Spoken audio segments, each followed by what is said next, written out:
pour une nouvelle vidéo dans laquelle je vais vous présenter quelques recettes tirées de mes films et séries préférés. Sans plus attendre, je vous laisse avec la suite.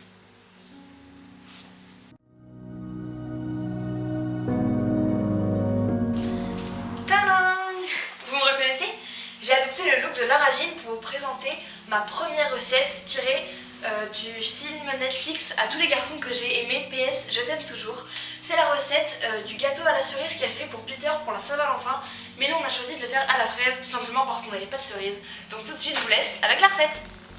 Pour cette recette vous aurez besoin d'une pâte feuilletée, d'une fourchette, d'un couteau et pourquoi pas d'une spatule et d'une compotée de fraises qu'on a préparée juste avant en faisant chauffer des fraises et du sucre.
Tadam! Nouvelle tenue, nouvelle recette. Ici j'ai adopté le look de Blair Waldorf pour vous présenter la recette suivante, qui est la tarte à la citrouille qu'elle fait traditionnellement avec son père pour Thanksgiving. Alors tout de suite, la recette.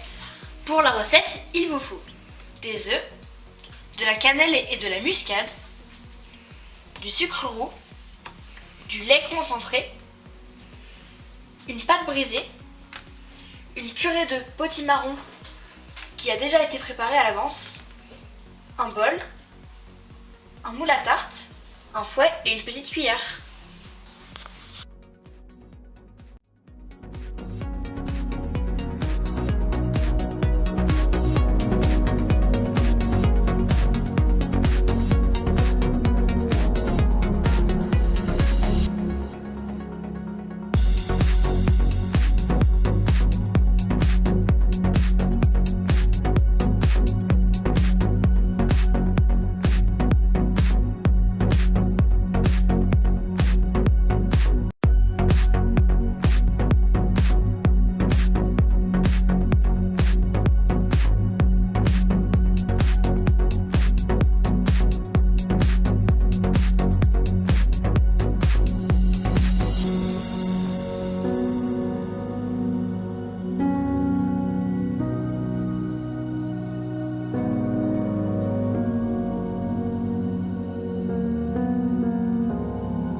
revêtu la tenue de Violette dans la série Les désastreuses aventures des orphelins Baudelaire pour vous présenter la recette qu'elle fait à ses premiers tuteurs qui sont des pâtes à la puttanesca.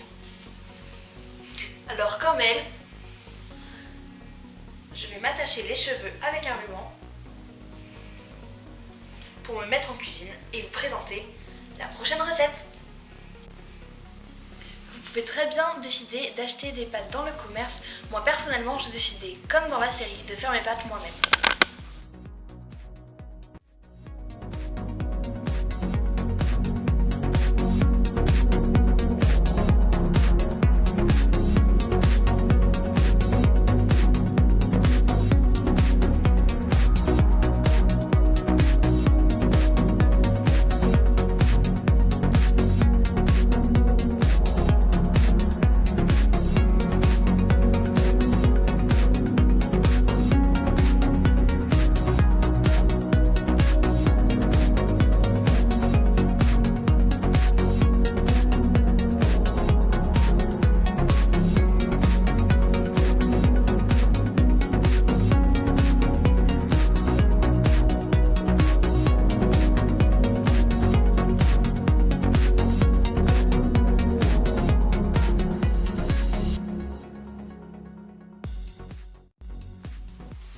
Voilà, maintenant que mes pâtes fraîches sont prêtes, je vais m'attaquer à la sauce puttanesca. Pour cela, il vous faut de l'huile d'olive, des tomates, des olives noires, des capres, du sel et du poivre, du piment, mais j'ai choisi de mettre du paprika, 2 gousses d'ail, et dans la recette originale, il y avait des anchois, mais j'ai choisi de ne pas les mettre.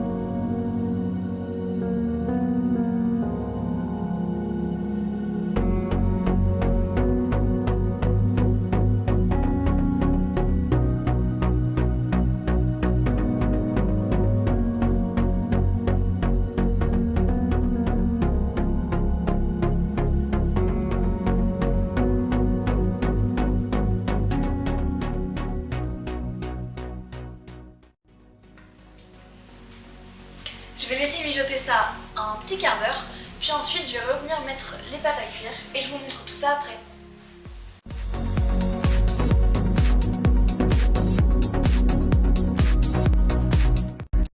Voilà, cette vidéo est maintenant terminée, j'espère qu'elle vous aura plu. N'hésitez pas à me dire dans les commentaires si vous avez testé certaines de mes recettes et si ce n'est pas le cas, si vous avez dans l'idée de les faire, n'hésitez pas à mettre un pouce bleu et à vous abonner à ma chaîne. Je vous dis à bientôt dans une nouvelle vidéo. Bye bye!